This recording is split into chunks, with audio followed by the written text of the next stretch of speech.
How Russian nukes would impact major US cities. 5. Philadelphia. Philly's proximity to DC and New York makes it a likely secondary target. A blast would kill 1.66 million and injure nearly 1.9 million more. The fallout zone includes nearly 6 million residents. Infrastructure, historic sites, and neighborhoods would be destroyed.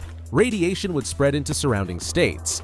Recovery would take decades, if it's even possible. 4. Washington, D.C. A strike here would aim to decapitate U.S. leadership.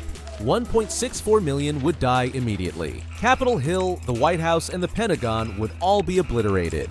Over 2 million more would be injured. At any given hour, there would be 6 million people in the full blast range. The country's ability to respond or retaliate would be severely weakened.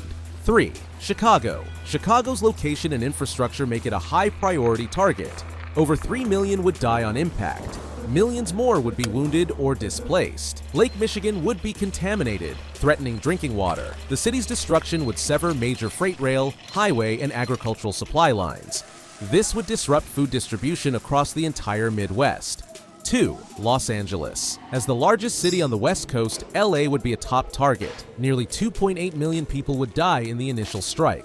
More than 4.3 million would be injured. Roughly 12 million residents live within the full blast range. Thermal radiation would reach as far as Santa Monica, Long Beach, and Calabasas. The city would lose all emergency systems. The entire metropolitan area would be paralyzed. 1. New York City. New York would suffer the most catastrophic damage of any city. Over 16 million people live within the full blast zone. A direct hit on Manhattan would kill 5.4 million people on impact. Another 5.6 million would suffer critical injuries. Thermal radiation could leak into multiple boroughs. This would cause third-degree burns and mass fires. The light blast damage radius would extend out to New Brunswick and Stamford.